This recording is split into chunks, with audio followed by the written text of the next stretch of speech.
vous avez peut-être des enfants, des petits-enfants, des neveux, des nièces qui adorent se déguiser pour Halloween ou qui sont fans d'un jeune sorcier à lunettes. Vous voyez de qui je parle? Alors tous ces beaux souvenirs que vous prenez en photo, je vous propose de les mettre en valeur dans cet album, un album Mystère et Sortilèges, qui s'ouvre sur un château que l'on connaît bien.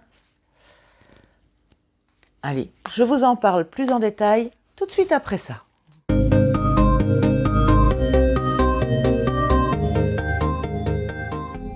Bonjour et bienvenue dans cette nouvelle série de vidéos consacrée à un nouvel album, Mystère et Sortilèges, réalisé avec les papiers Mystère et Sortilèges de chez Scrap by Fleur de Lune. Alors, cet album, ce mini-album, mesure, lui, 19 cm de large sur 15 cm de haut. La tranche fait 4 cm et demi. La couverture est entièrement recouverte de Skivertex, donc d'un papier imitation cuir, très solide et très facile à utiliser. L'avant, les deux grilles, je les ai découpées avec ma silhouette caméo, je l'avoue. Donc on a les deux petites grilles qui s'ouvrent sur un château, une école bien connue. Donc voilà pour la couverture. Il n'y a rien d'autre dessus, ça se ferme simplement avec deux aimants. Il n'y a rien d'autre sur cet album. Il se ferme avec un ruban et il est composé de 2 pages. Donc c'est un album pop-up et interactif. Donc il y a des pages qui s'ouvrent toutes seules, mais il y a des pages où il faut intervenir pour que le système fonctionne. Donc j'ai utilisé du papier craft pour faire les pages et ce papier. Je vous laisse maintenant avec une brève présentation des papiers, suivie de la présentation en musique de cet album. Et je vous dis d'ores et déjà à la semaine prochaine pour le premier de la série des tutos consacrés à cet album.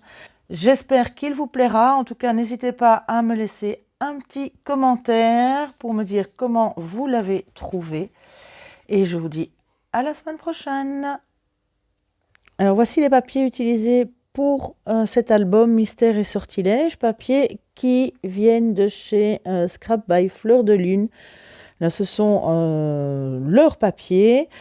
Alors, c'est du papier en format A4 et légèrement plastifié, en tout cas brillant. Alors, il y a 6 papiers différents. Donc, on a ici un premier, le deuxième. Voilà. Voilà. Encore ici, ils sont vraiment super sympas les papiers. 4 petites cartes. Un fond. Celui-là, je l'ai déjà montré. Donc, on a ceci. Et je pense que voilà, on a fait le tour. Il y a en tout cas 6 papiers différents. Et il y en a 2 dans chaque paquet, donc ça nous fait 12 feuilles. Alors pour compléter, parce qu'avec les 12 feuilles, je n'aurai pas eu assez, je vais utiliser également du papier craft, celui qui vient de chez Action, le plus épais des deux pour les pages, du papier couleur vanille, du papier pollen de Clairefontaine, couleur ivoire. Voilà, alors ça c'est du 210 grammes, mais franchement le 160 grammes est largement suffisant. Et alors, j'ai une collection de papier digital où j'ai imprimé des étiquettes qui s'appellent École de magie. Je mettrai le